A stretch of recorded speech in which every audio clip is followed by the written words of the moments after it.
Today we're making these homemade air fryer takeout style egg rolls, and they're delicious. Here we go. So now we're going to start by making the egg rolls. So for this I've got a pound of lean ground pork. I've got about 250 grams of shredded cabbage, and you can see the texture is very fine. I shredded it on a mandolin.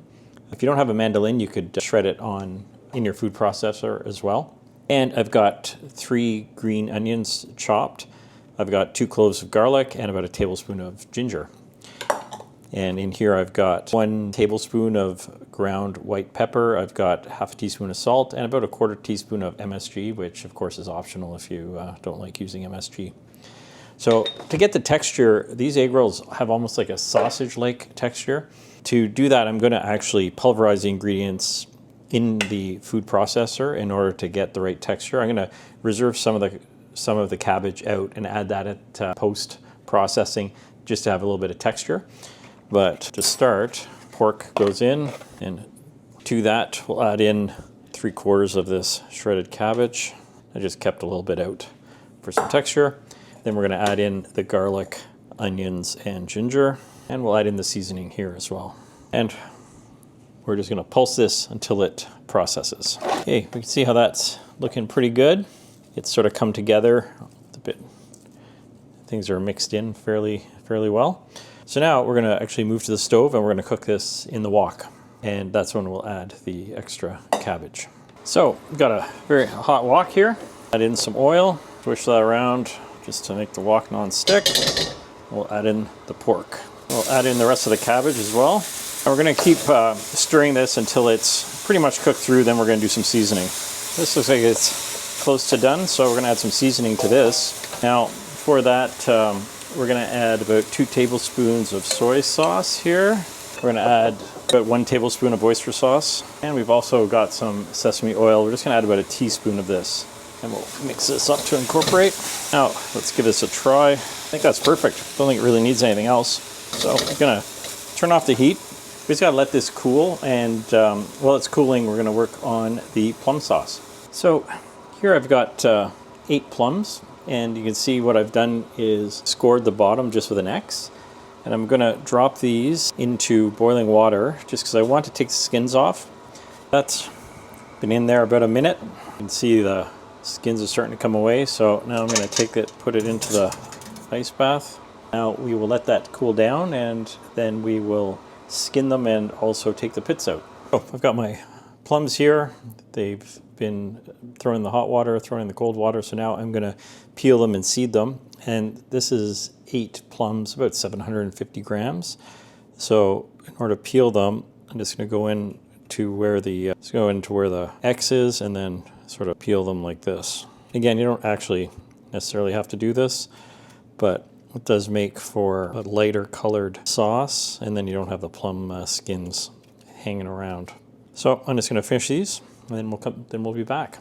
So the plums are peeled and roughly chopped. It turned out to make about 3 cups of plums, which is more than I had originally intended, but we'll see how it goes. And here I've got about 2 garlic cloves worth of garlic that I did on the microplane, so it's very finely minced. And I've got about a teaspoon of ginger that also done on the microplane, so it's also very fine.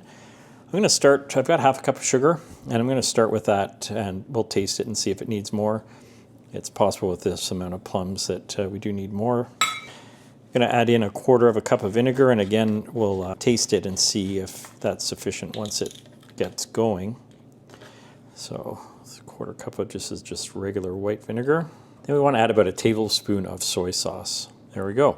Now we're going to move over to the stove and get this simmering. So this has been simmering probably for about 20 minutes or so.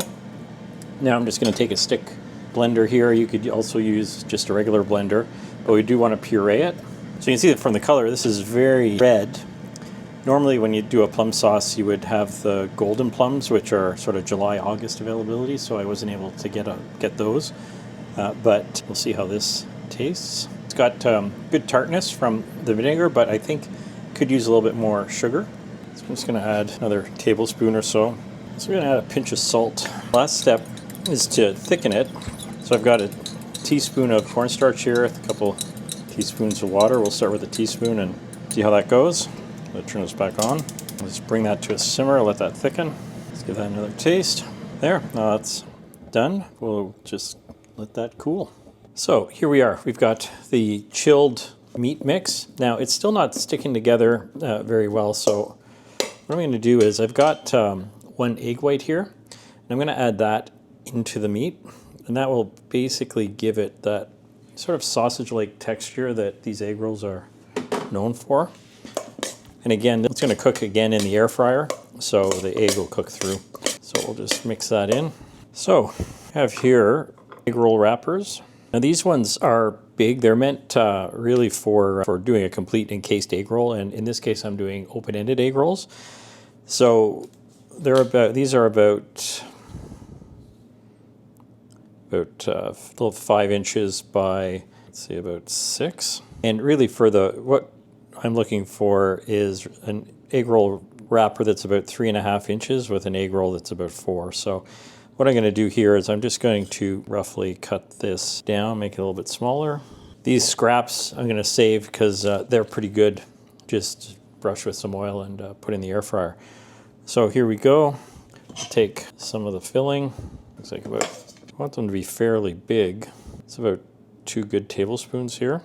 And then we will roll it up. And once it completes a roll, it's going to give it a little bit of a big wash here. There. And you can see that open-ended seems to hold together pretty well. And now we'll just do the rest of them. Should probably get anywhere between 9 and a dozen egg rolls out of this. We'll take another couple tablespoons here. There we go. Made this one a little bigger. So these are done. I got 10 here. I'd actually made another 2 in testing before, so out of that 1 pound of pork, you get about a dozen egg rolls.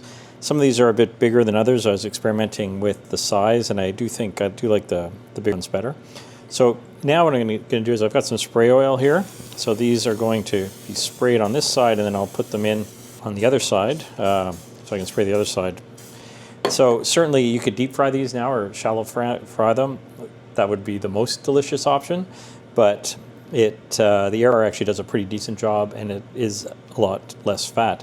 The other thing I'm going to do, just for an experiment, is I'm going to do an egg wash on one of these, because I just want to see what it does to the overall color of the roll. So I'm just doing one with an egg wash, just as an experiment. Now these are going to go into an air fryer at about 200 degrees Celsius. Going to spray them and turn them until they're done. So we'll be back shortly. So here we are. They're out of the air fryer, and they are looking good.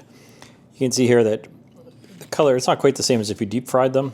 You'd get a much more even sort of brown coat, but let's see, I'm just going to cut one in half so you can see the texture. See, it's holding together pretty well. It's still a little loose, but I'm going to add it, I guess, another egg, but the egg white certainly helps keep it together. Give it a dip here. Very tasty. Very good. I think I might next time add a little bit more vinegar to the plum sauce just to give it a little bit more zip. You can add some actually before serving it as well. And I do think maybe next time I would add another egg white in there just to tighten it up. But for a first effort, it certainly hits the spot and really does give you those sort of Chinese takeout roll vibes. So thank you for watching. Hope it inspires you to give it a try.